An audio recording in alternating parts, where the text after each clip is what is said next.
morning, everyone, and a very warm welcome to today's webinar on Christ Online Degree Programs. At Christ University, we are committed to providing quality education that is flexible, industry relevant, and designed to empower learners from diverse backgrounds. Through our online degree programs, students can pursue their academic aspirations while balancing their personal and professional commitments. We are privileged to have with us Dr. Hussaini, Assistant Professor at Center for Online Degree Education Center, Christ University.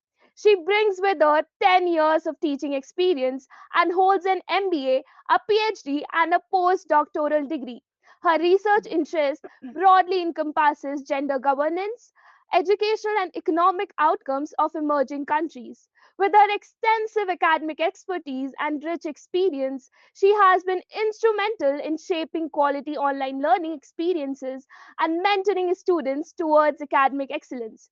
So, without further ado, I now invite Dr. Hussaini to take us through today's session. Ma'am, the floor is all now yours. Thank you so much, and I welcome you all once again to the webinar session on the art of research.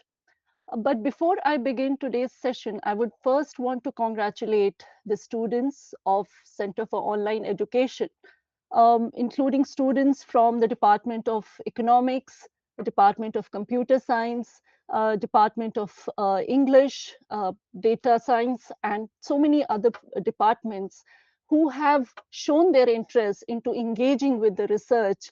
And let me just tell you here that it is such an important step that you have undertaken. Just the fact that you have shown your interest and curiosity into engaging with research shows that you are a very committed learner, and that your engagement would help you to show your willingness towards further learning and going beyond the curriculum. Uh, at this point in time, I also want to welcome all the other participants who have today joined today's session, who have joined out of their intellectual curiosity and a willingness to learn further. So I hope that today's session would be an enlightening session for you. So with that, let us just look into the agenda for today's session. In today's session, we will look into what research is all about. What are some of the steps that we follow in when we undertake a research? Followed up with, we will also discuss a plan of action for those students who have been who have shown their interest in research and who have been allotted a faculty research mentor in order to move forward with the research. The assumption here is that the audience today are those students who have no experience to research, or they are just the beginners who are wanting to learn what research is all about. And today's session that they have joined is more about to expect what is research and how to proceed further with the journey of research. So I hope this session would be helpful for you to understand what do you expect in this journey of research that you are going to be undertaking. Now, to begin with the idea of what research is and who should be the one who would undertake it, if you are one of those people who feel that research is to be undertaken mainly by the professors of the university, or let's say by a PhD scholar, or someone who is well trained into undertaking a research, then I must say that your idea of um, who a researcher is very narrow in scope, because uh, research is not alone an academic activity which is undertaken by trained researchers. Research can be understood as a way of thinking. Let's say you are a learner, you are a student, and who wants to understand, let's say, why AI, how AI is helping students in today's time in their education. So this act of understanding itself is a seed to research. Similarly, let's say if you are a working professional and you are curious to understand why the sales target in a company is not being met, or why the consumer preferences are changing diversely, you are basically doing a research. So research is can be undertaken by anyone and everyone, and it is more of a pursuit. It is more of a journey towards understanding, towards answering certain meaningful questions. So this is first of all, you should be very clear that this is a journey which can be undertaken by all of you who have shown your interest, and those who are eventually be interested in undertaking research. Our next question here is that why does it matter to you? Why should you be investing your time into undertaking a research? Why should you even bother to do something which you may feel that may not be immediately of any use? But at this point in time, I want to tell you is that research is such an important fundamental skill that you gain, that it will help you in all walk of life. So today we might have an audience who is from very diverse background.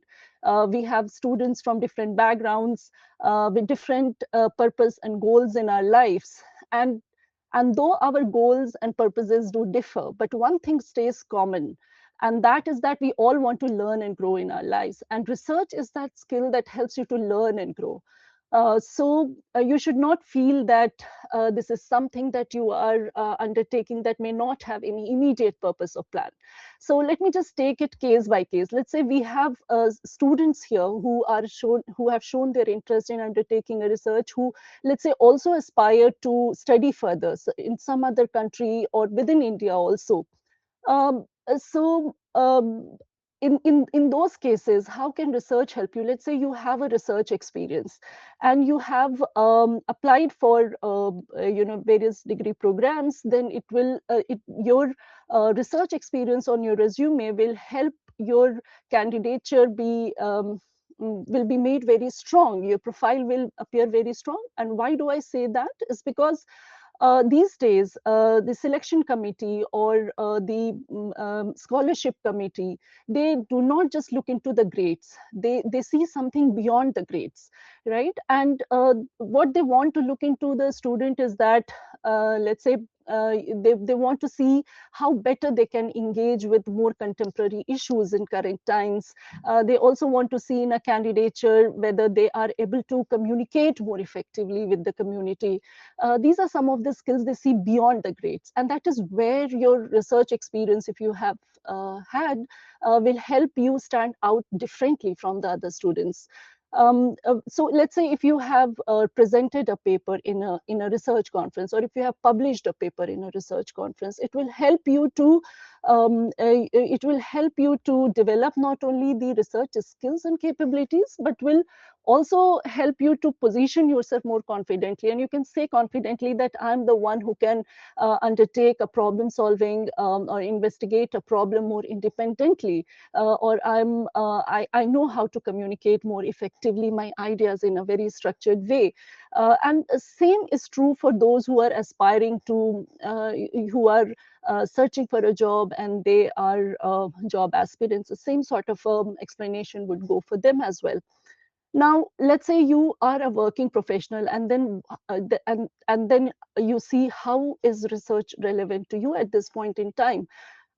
So for you, what I have to say is that uh, if you have developed a research skill, then I feel that you are the most valued employee of that organization, because organizations, as you all would be knowing, that it deals with a lot of complex situations. They work in an extremely volatile situation, and that they are overloaded with information. So what happens is that if there is an employee who can churn the information well, who can identify the trend and pattern in the data. If you are someone who knows how to present your argument with the evidence, then this is something that is extremely valued by the organization. So this way, you will not only be able to hold your current position where you are, but you will also be able to aspire and aim for better positions within the same company, maybe a more leadership position or a strategic position, because you would be the one who would know the art of using this information effectively to make informed decision. And that is all that company wants. You can also at this point in time, if you have developed a research skill very well, then you can also look into switching your career to better roles and better companies.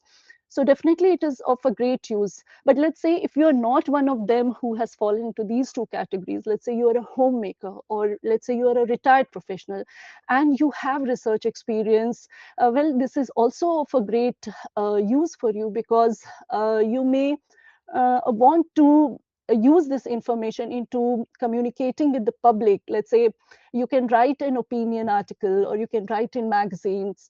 You can use this art of writing and engaging effectively, putting across your ideas and opinions in a very structured way, and can reach out to the public. So in all ways, if you see, it is a skill which is extremely essential, and it's a lifelong skill which can be of your use in any point in time, and that each one of you should seek to develop this particular skill.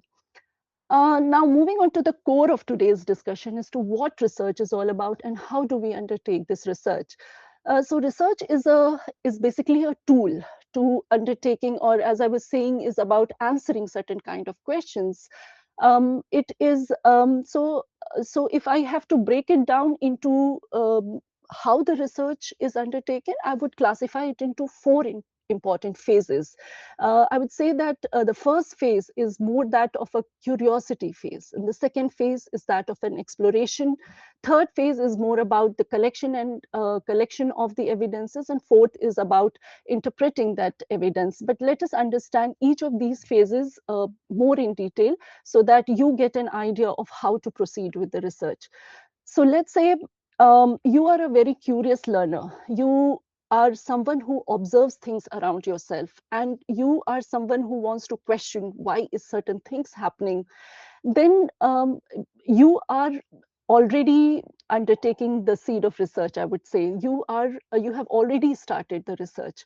All you have to do is that you have to just convert this broad curiosity that you have into very focused specific questions, which we call it as research questions. All right, so let's say with an example, if I have to say, let's say if you are a learner, and as I was saying, that if you are curious about knowing how AI is changing education, that's a broad curiosity. But when you trim it down to a more focused question, and then you ask, how does ChatGPT help the learners develop, competencies among the undergraduate students in university? So this is a more focused approach. All right, so one has to move in that direction. So similarly, let's say if you're a working professional, and you, as I was saying, that if you are curious about knowing, why remote working is getting very popular, this broad curiosity you can turn into a research question, and let's say you can try to find out how are these some of these what are those factors that makes an employee more satisfied when they work in a remote working environment. So here what you have done, all you have done is converted your broad curiosity into some of these specific questions. Similarly, let's say if you're a homemaker, or you are a retired professional, and you are looking around you that the traditional culture is declining. That's a broad curiosity, and you want to know why it is happening. You can convert that curiosity into a research question, and you can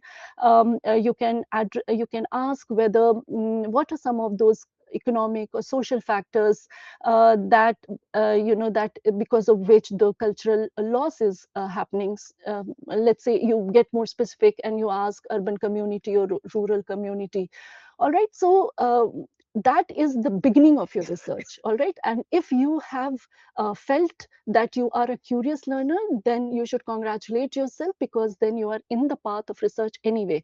Next question, so the next stage comes is that that of course you have framed a research question, you have to pay more attention to the way you are reframing your questions, all right, because this is the most important stage, I would say, for a beginner to spend their time on. Why is that? Is because if you have framed your questions correctly, right, your answers also, the quality of the answers that you get from the research would also be of a good quality.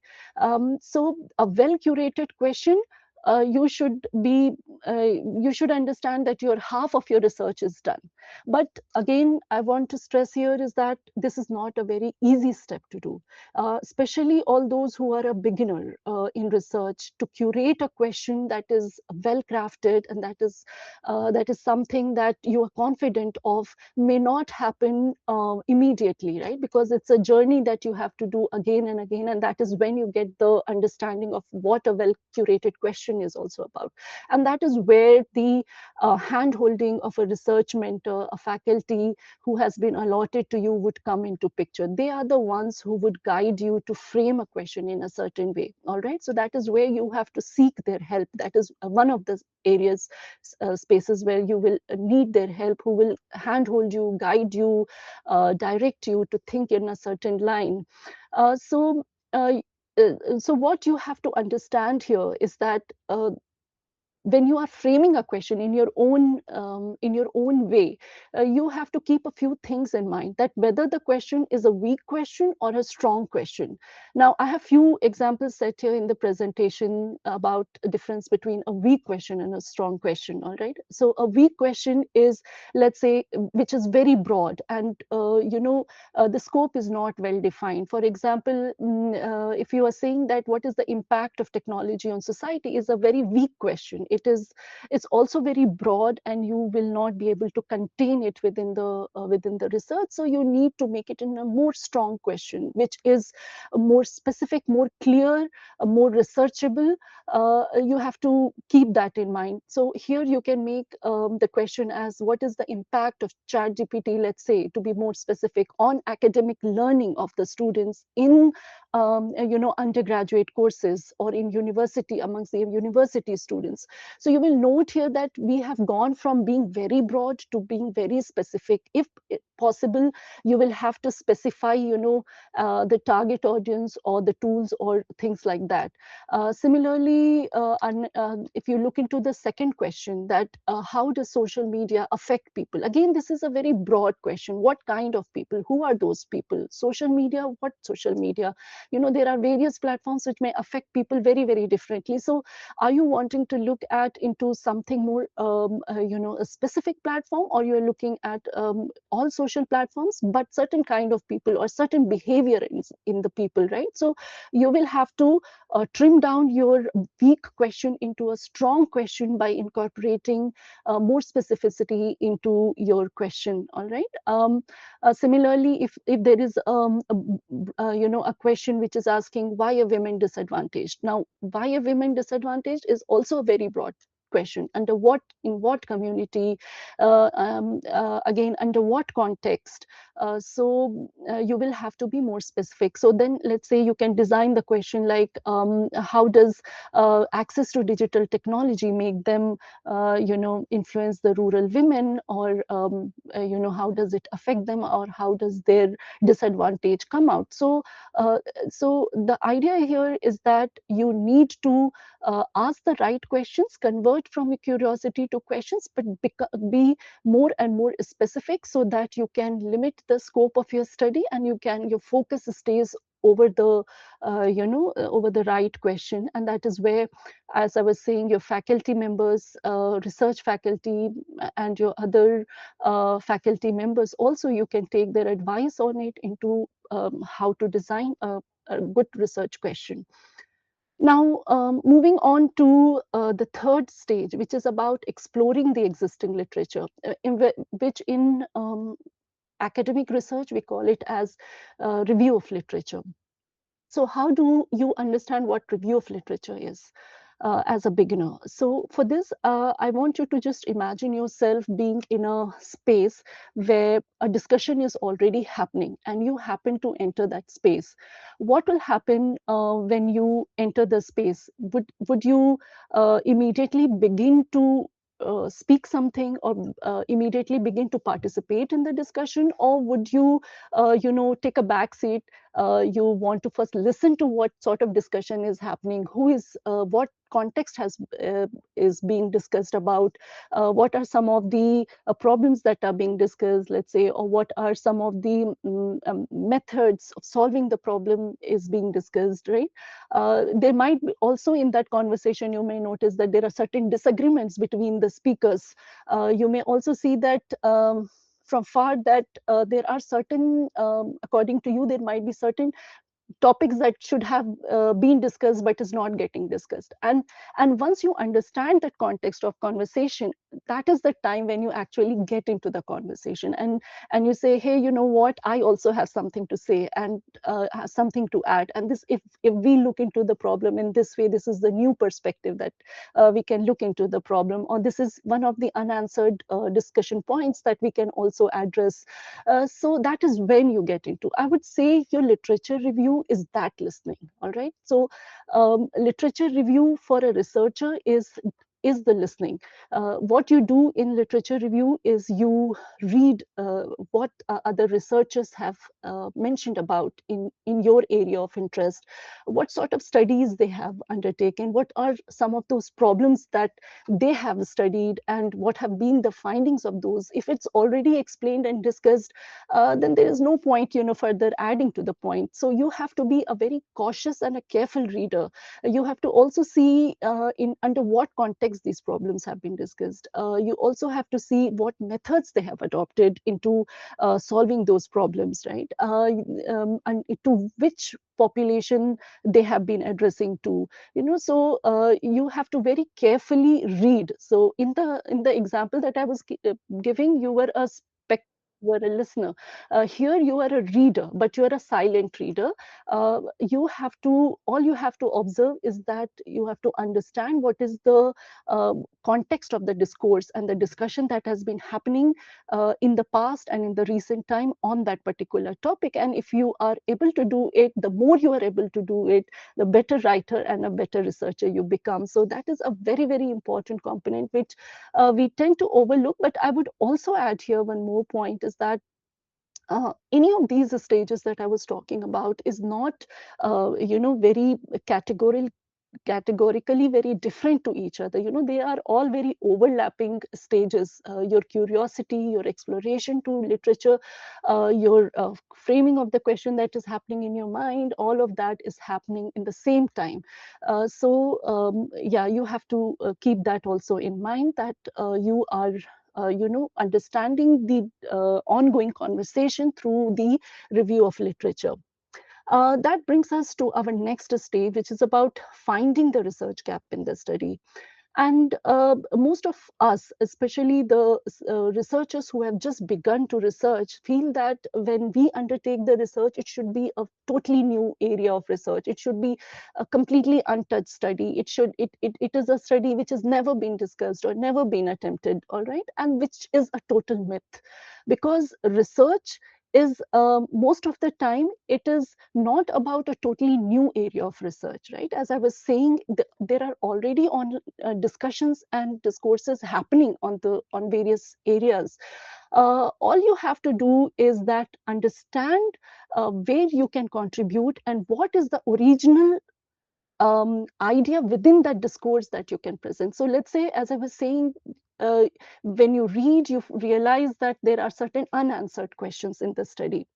That is your originality. You identified an unanswered question within the discourse. That is your original take on it. You may identify that as a gap in the discourse. You may identify that all the discussions are happening, let's say, with respect to a certain methods, right? And you are someone who is thinking that this problem could be looked from a different method of data collection or analysis. That will bring a new insight into the study. If you may also think that, okay, there is certain population which has never been discussed in the past discourses, and that perhaps have been underrepresented in the discussion or in the in the research space. So that population, if we include, then that also would be a novelty from your side to add. So research gap is never a complete research, completely new research. It is just one of the context in that, one of few of the context in the existing research that you find is novel or is missing, and you want to bring forth that particular point in your research. Now, having said that, one thing again becomes very important for us to realize at this point in time is that, let's say you have identified a gap, and you know that this gap is important and is unanswered. So there might be a question from the other side, then what? Even if you have identified, how do you think it is relevant? So what if you found out unanswered question? So this is the time when you have to explain the relevance of what you have identified as being unanswered or being important for the study. So just presenting what is not answered is not enough for a researcher. What is important is that you tell them to you have to communicate it very clearly, that why is it relevant, why the importance of a certain perspective or context is important to be added, how would this enrich the discourses that have been happening in the research space, why, how can it enhance the quality of the discussion, quality of the study that has happened in the past, who will benefit from this research, from this new addition, and how can it make improve the quality of the research that has happened, more meaningful to the research community. So identifying the gap is important, but at the same time, what also is more important is that you need to explain the relevance of this particular research gap, and enough explanations should be given around it. That's a very, very important point that you have to remember as you are proceeding with the research. Now, a third important stage, as you have already understood what your research question is, and you already are on the path of the research, you have identified a gap, and now you need to proceed with the research, right? So this is the stage when you will design your research study. How I understand designing a research study is like, in a very simple way, if I have to present it, let's say you are someone who wants to build a house. What would be your line of action? Is it that you will immediately go and start putting bricks over the land and you will start creating something? Or a more thoughtful way would be that you know that you have to construct a house. So what you do is you first create a layout of the house, you sketch it out, you know how the house would eventually look like, how many rooms I will have, how many, let's say, what is the space the rooms will take, the entire house will take, how many floors would I have, and those thoughts will come, right? Those are the first few things that you have to do, because if you will not do that particular step properly, you will end up either wasting your resources, you may end up buying too many resources for that house to build, or you may you know under utilize the resources. You may also find that in the process of constructing the house, your budget went away because you did not plan what size of the house you are going to construct. You may also feel that, okay, my time is running out, I don't have that much of time to build 2 floors or 3 floors and so on. So there are a lot of challenges that you would face if you have not planned it properly into how the construction would happen, right? Same thing follows in the research, right? If you just undertake a research as soon as you have identified your question and jump into research, you will encounter a number of problems. In fact, you will never be able to complete your research. So what is designing of the research study is, it's more like a blueprint that you create, all right, that will help you understand how to begin the research. Okay, what is the method that you are going to approach? to solve this problem. There are several approaches that I'll talk about, but then, yeah, you should know what are the approaches that you will follow. What is the skill set that would be needed by you also to answer certain kind of questions? Are you a trained researcher? Do you need a field investigator, let's say, to collect the data? What sort of data will you collect? Will it be primary data, secondary data? If it is secondary, is the data available? Do you have access to the data? What is going to be your population size? How large would it be? Do you have access to that population also or not? So there is a lot of planning that goes into before starting how to do the research, and designing the research study does that for you. So this is a conceptual stage here itself, but a conceptual stage which would later on turn into a more definite study, and enough time should be spent in thoughtfully into doing this research, because a lot of times you may run out of fund, you may not have money, of course. Then is your research question demanding that kind of a money, where you would need to hire certain kind of specialized services to undertake, let's say, certain kind of analysis and things like that. So you have to think of the feasibility of the research also in the design stage. As I was mentioning about the approaches that you can adopt, so that depends on the kind of question you are having. It is not that one there is one particular solution that fits all sort of questions. Your question would demand a certain kind of approach. You have to be mindful about it. For example, let's say if your question is addressing the let's say, behavior and opinion of the people, you want to find out about that, then a survey technique would be more suitable for your research. Similarly, let's say if you want to study about the lived experiences of the people, you want to find out about their memories and experiences, then an interview method would be better for you. Similarly, let's say if you are dealing with secondary data, big data, and you want to employ some of the advanced statistical tools or programming tools and techniques, then experimental method is useful for you, where you can establish the cause and effect relation and things like that. If you are, let's say, a person from humanities or social science, and you are wanting to do a more textual study, and you want to analyze different context and then come out with certain analytical themes from it, then a textual analysis would be better. So you, depending upon what sort of question you have and what exactly is your goal and purpose of research, you can switch between the various approaches. It is not that it is domain specific. It is never like that. Any domain can adopt any technique. It is just about what question you have, and how do you want to proceed with that particular question. Now, having said that, this is the stage of data collection, and this is the stage where actually you get onto the field and you start collecting the data.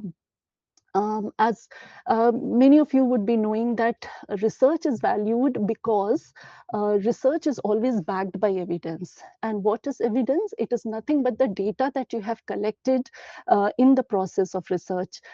So you have various sources of collecting the data. You can choose, as I was saying, you can adopt a survey method. So if you have adopted a survey method, then the responses of the respondents acts as your evidence. If, let's say, you have undertaken an interview of someone, then the interview transcripts become your evidence. If you have simply been an observer, then your observation record becomes as an evidence.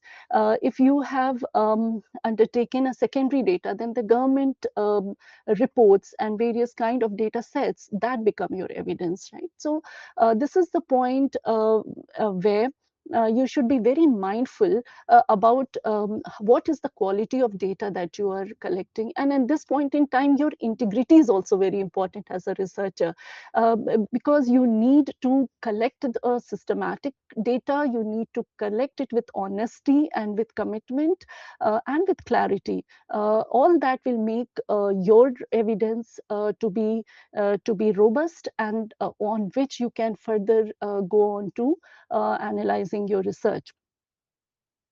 Now, once you have collected the data, your next step would be to analyze the study, analyze that data, analyze that evidence.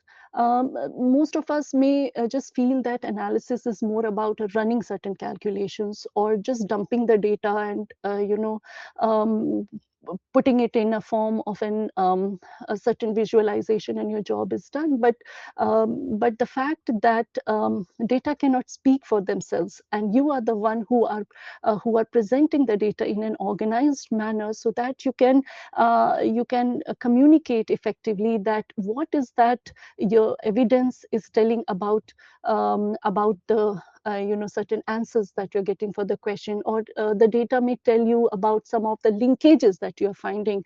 The data may also tell you that whether certain arguments are being supported in your study and what is missing. All right, so it is not that data will always tell you and behave the way you want it to behave. You might find certain very unexpected outcomes from it, but this is the stage where you actually encounter and you try to give meaning to the data. Researchers use various techniques here. Let's say if you are a quantitative researcher, then you may use various visualization techniques. For example, you may create certain pie charts or bar graphs. You may also use certain advanced statistical techniques such as correlation, regression, and there are so many other modeling techniques that you can use into understanding the causality or the causal effect between the data. It can be a complex one if you know how to handle certain analytical tools, or you can leave it into a more descriptive data, but you add more meaning to what the numbers are saying. Similarly, if you are, let's say, a qualitative researcher, then the themes that you are creating out of the interviews, or certain sort of lived experiences that you are drawing out of the evidence becomes the analysis for you. And there are various tools and softwares that will facilitate you to do this, but ultimately it is the researcher who needs to add a meaning to this data and present the data in a way that it speaks for itself. So that's a very important step. But then another very important step here is that we need to interpret the data very well. You should never stop at the analysis stage. We do encounter studies where you have just written your findings, and you think that your research study is done. So let's say I was talking about a research a student wants to do into AI, and let's say they find out in eventually that AI improves the learning capability of a student by, let's say, 10%. Just expressing this fact, the finding from your investigation may not be enough. So, what is important here in interpretation is that we talked about the ongoing discourse, right? And so, what evidences you have found out and what your findings are showing, you need to connect that to the ongoing discourse. That how is this finding relevant in the discussion that already exists in the broader context where you are situating your research study as.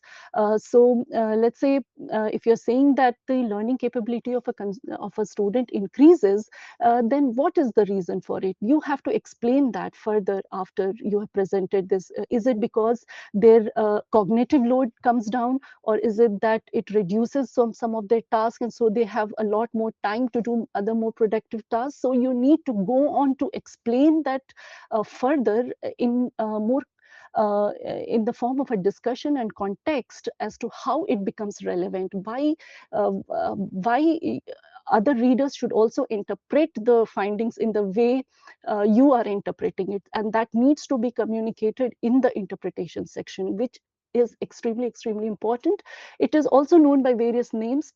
In the research papers that you will study, you will go through, you will see that it is termed as discussion and interpretation also many times. So you should not ignore that part. You should focus on that part and see how the discussions are written.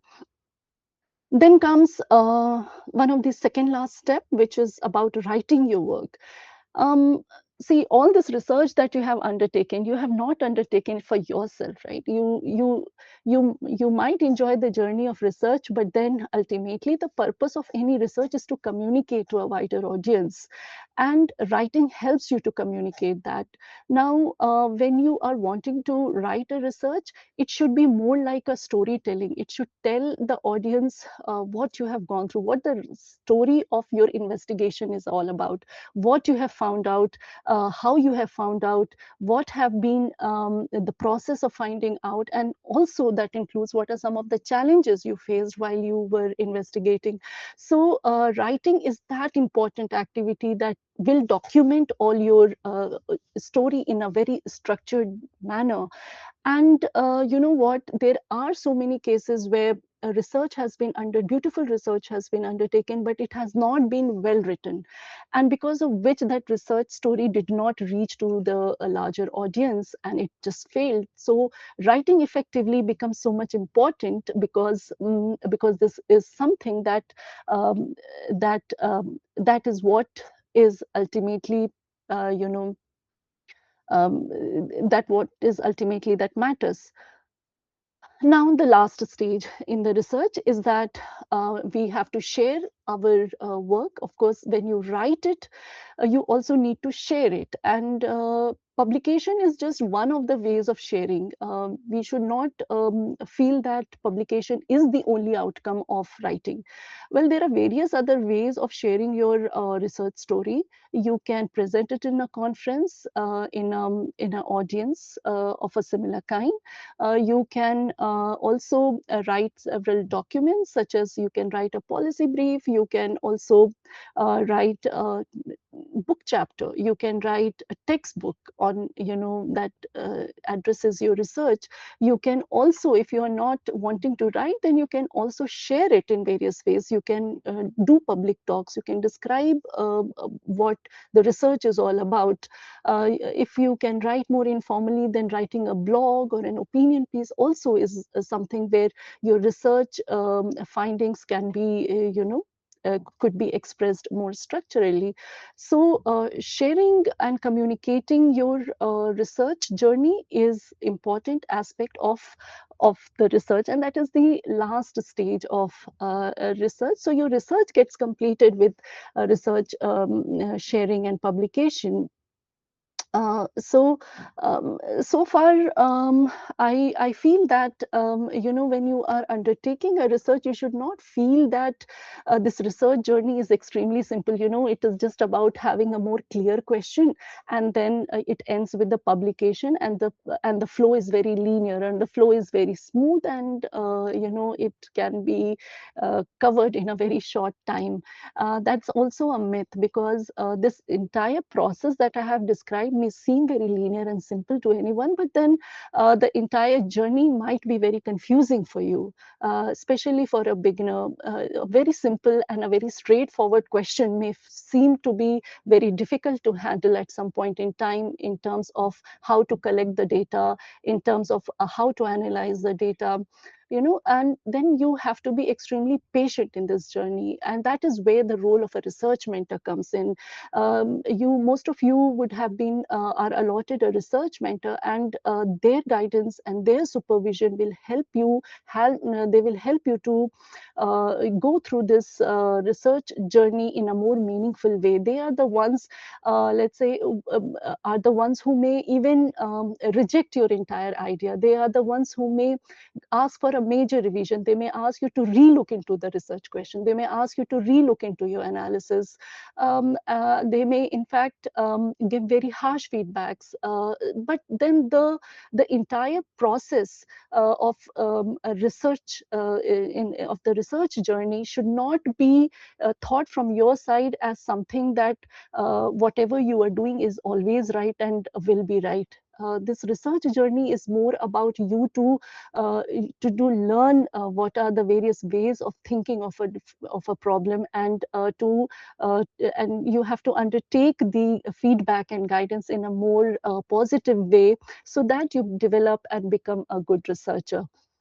Yeah, so the research journey is a very fulfilling and a very meaningful journey for all of us, which requires a lot of patience and a cooperation from all the stakeholders together to create a good output. And I hope that this research journey for you uh, also would be a journey filled with a lot of learning and would help you to seek answers to a lot of questions. But my presentation has one last component in it as well, is for those students who have been allotted a research mentor. The question now would arise that what is that the next step that you should follow? So now that you have got a broad overview of what research is and what are the steps that you have to follow eventually, what you have to do henceforth is that you have to give yourself some time to think more deeply. All right, you have to give yourself some time to read about some of the research articles. Now reading becomes extremely important, as I was talking about the review of literature and how you need to think through that comes through the review of literature, that is through reading various articles. So I will just take a moment here to take you to one common platform where I would expect all of you to engage yourself in in reading meaningful research articles, and that platform is called the Google Scholar. Some of you might already be aware of this platform, but if those who are not, I would just show you how do you access this, because it is preferred that you read when you are undertaking a research, you get into the habit of reading a certain research articles and the way it is being structured, and that can be accessed very easily through this platform. So if I may just quickly show you that how you access this particular platform is, all you have to do is just go to your search engine, any Google, and you can write here Google Scholar, and open this link that you can see. I hope the audience can see it. Okay, so once you have come to this page, all you need to do is just write your broad curiosity, right? Let's say you have interest into understanding the role of AI in students' life. So you can write use of AI here in students, all right? And it will give you all sort of articles which have been research articles which have been written on this broad theme into various respects, various contexts, and it is more from recent to the older times. So the top ones are the most recent articles that will also help you to understand what sort of a contemporary discussions are happening in this area in this time. And it is more important that you engage yourself with recent discussions. So this is one platform which you have to engage very deeply. And once you have been reading the research papers, so I'm opening one of the research papers for you. So all you have to do is just scroll through this research paper, go through the article, and there are four important things that you have to keep in mind when you're reading the research paper. One is that what is the question that the research study is addressing? All right, you may just quickly note it down. Second thing is that what is the important finding of this particular research study? Third important question is that what is the method that they have adopted into arriving to certain findings? And fourth is that who is the target audience for whom the study has been designed? All right, so any paper that you read, you have to keep these four questions ready. Either you keep it in your mind or you note it down somewhere that this research paper, these are the answers to these questions, very, very briefly, but you should know about these technique, answers to these questions. And the more you read and the more you note down with respect to different research study in that particular area, your mental faculty will get more questions. You will be able to understand what is that, what is not being answered, what is that methodology which is getting repeated and that requires a new outlook. So that is when you need to you need to look into, you need to frame your research questions. This is the time when you can identify the research gap. This is the time when you can identify what is that that interests you and which has not been answered. Until you do that first step, you will not be able to arrive to the stage where which we are expecting you to be in before you even reach out to your research faculty. So once you are confident that you have read enough and you have certain research interests where you have certain unanswered questions or certain unanswered methods and techniques, you can write to your research faculty. All right, you just email them. What you have to do is that you can write a couple of paragraphs to them mentioning about what is your research interest, what are some of those topics that have interested you, what are some of the unanswered questions, which research studies have motivated you. You can even attach some of those research papers that really have influenced your thinking. You can attach it to that email and send it to your research mentor. This is the third step that we expect you to follow after you have completed the first two steps. You may take your time to do that. There is no hurry, but then you need to follow this step, diligently. Once you have written to your faculty member about it, they will reflect on what you have written. They will also look into whether your research study has enough existing, literatures. Is it a question which is overtly answered, which has never been answered? They will be able to comment on that. They can also tell you whether it is feasible or not for you to undertake a research. So you will have to wait for their response on this, and based on that, we can take this research journey forward. So these four steps you will follow soon after you have started to engage with the research. Please follow these steps, and then we will let you know later what further steps to follow. All right, so with that, we are done with today's session from my side, and we'll move forward with Q&A. Thank you so much, ma'am, for such an insightful session. Now, since we have a lot of questions coming up, we'll be answering each one of them one by one, and I'll be reading out the question. So the first question is, where can we access the webinar recording after the ESC to refresh our understanding before the starting the research project? Where can you access the web recording? Well, we will communicate it to you in writing. What is the source from where you can access this? So this will be communicated from our office to all the students who are engaging in research. It would be provided to you. And the second question is, what is the best way to check whether our research question has already been addressed by the previous researcher? Well, there is no ready-made answer for this. If that was that simple, then research would have been a cakewalk. Research is a tough task, and this is one of the challenges of undertaking a research. How would you make sure that this research has never been answered? All right, so the only way to know about it is reading and reading. That is the only way. And the second other way which is provided to you is through your research mentor. Your research mentors are research experts in that area. They would also be very well knowing what are the existing literatures in that particular area, how large it is, how vast it is, how much has it been discussed, and so on. So they would be also a very good help for you to understand this, and that is why a discussion with them would become very pertinent. Once you have written an email and they have reverted back, the follow-up step would be that you meet with them and you try to understand this, and they should be able to guide you in this matter. um, because as I was saying, they have completed their research journey and they're advanced researchers. They can understand it better than you.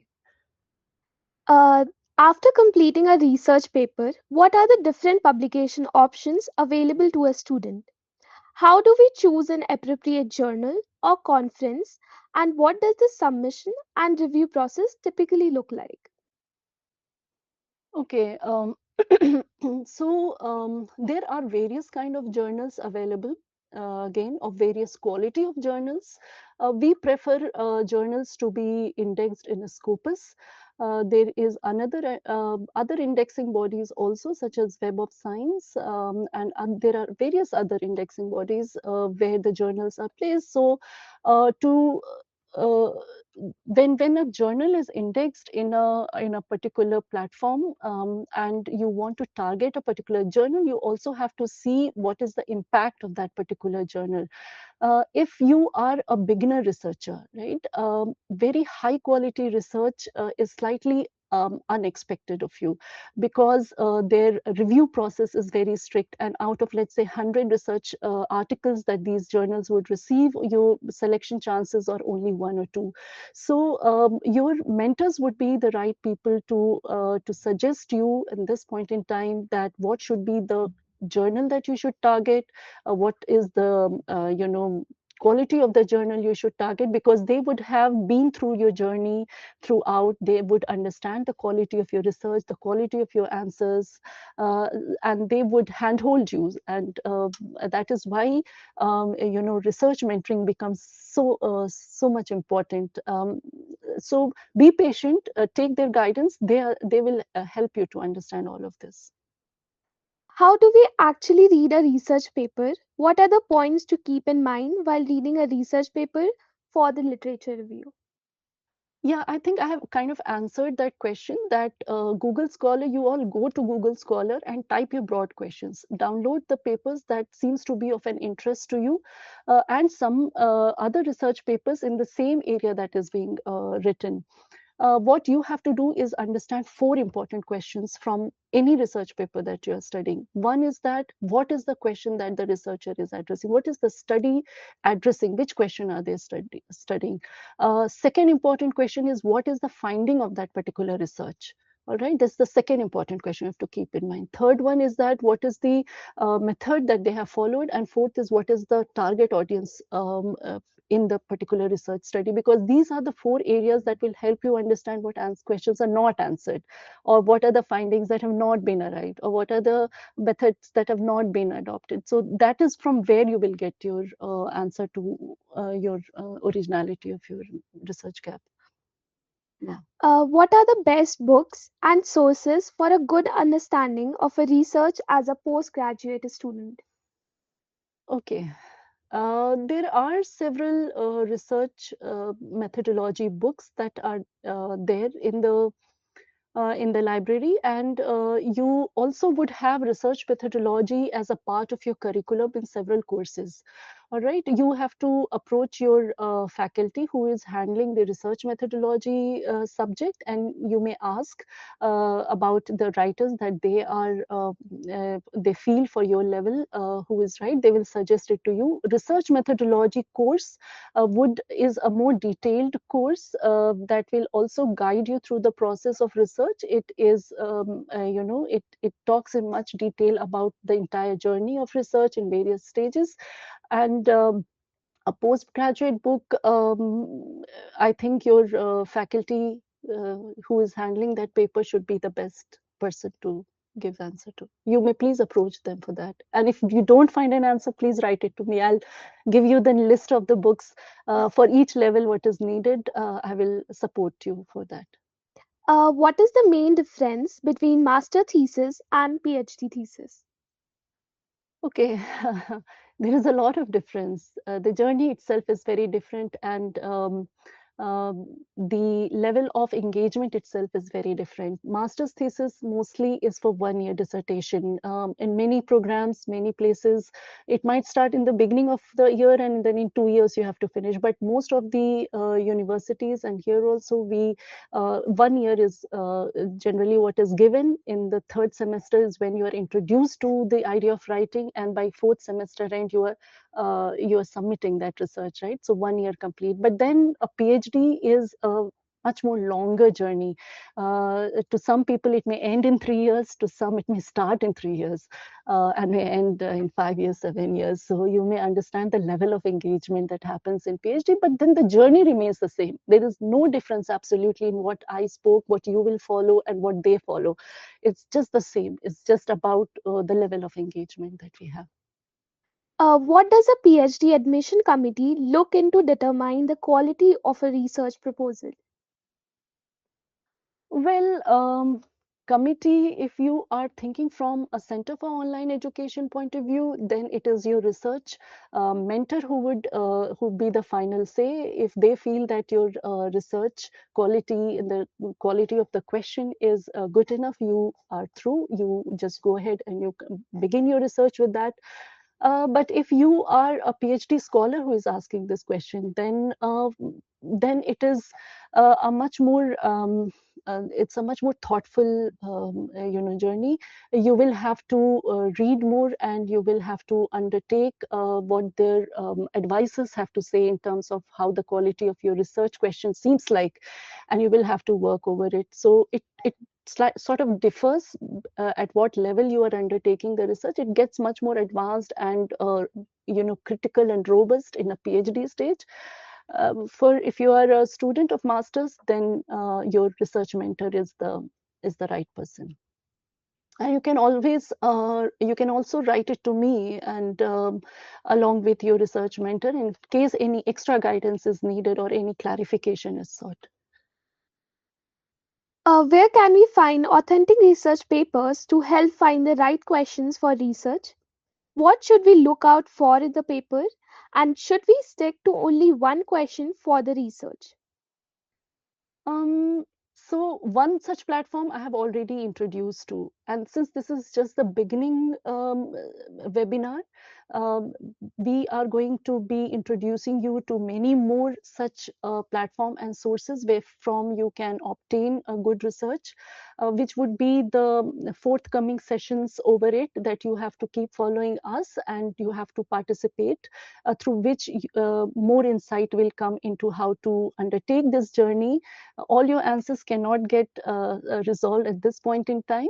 We want you to engage more with the forthcoming sessions, where more hand-holded discussions would be given to you, where you can participate, and we will engage you more on such problems that you might encounter. But for to start with, just to brainstorm what research ideas that you have, Google Scholar for now is enough for you until you write to your faculty, and therefore thereafter we will take it forward. How to choose a research topic? Yeah, interesting question. But as I was saying, that there is no definite way of choosing a research. It is just about your curiosity. There are people who are more curious into certain area of interest. There are other people who may have some other area of interest, of curiosity. So the line is very thin. You have to yourself decide. Nobody guides you or tells you this is the right question, this is what you have to answer. All you say, this is what I'm curious about, this is what I have interest in, and then that is from where you read and you deliberate and you discuss with your supervisor, with your research mentor, and then the idea takes the shape. So there is no ready-made answer to this. And can you name a good course to learn a research? Well, I feel that you cannot learn research, you have to do research. So, what you have undertaken right now is the best thing. It is the best step. And that is why, in the beginning itself, I told you this is the most important step, because research can never be learned. How much ever you read literature review articles, ultimately, when you get on to doing research, that is when you understand, where you are going wrong, what is the other perspective, or how you can be guided. So, it's a learning process. You have to do it applied. How can we verify that a research topic has not already been published or completed by others?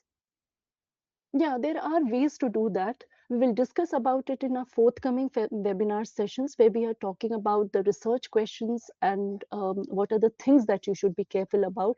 How do you even understand that what are the you how do you compare and analyze, what sort of questions have been discussed. So this is uh, there is a process to do that, uh, which when you have undertaken a research question in your mind, and when you are beginning on this research journey, eventually it will get over. So our next seminar would be on understanding how to frame a research question, and you should attend that in order to get more clarity into how to further begin the journey properly. Will the final research submission involve a PPT presentation? If so, will it be presented to the entire Christ University online or only to our research team? Well, this is a little too early for me to answer. We will communicate it to you. It is possible that you might have to present your research work to the community, online community as a whole. We will see what is the quality of your research, and then we will the stakeholders will decide, the management will decide how to spread your research to the wider community within the Christ University, and what steps to be followed. We will guide you to that stage when it comes. Don't worry, we are there. We are all there to support you, to handhold you in every step. Wherever you are having difficulty, we will give you a proper guideline to undertake this. Let that time come. Let you begin onto the journey. And with this, we will close the Q&A session. And if you have any further questions to ask, please write to me. We will respond to your queries, and I would also give you a guideline in stepwise now, again, one more time, how to proceed once you have received response of your email from your faculty members. We will guide you. All right. So all the best to all of you on this research journey. And with that, we end today's session. Thank you so much. Thank you, ma'am, and thank you each one of you. This session was organized by Christ Online Degree Programs. Please log into our website to learn more about our online degree programs. And thank you everyone for joining this session.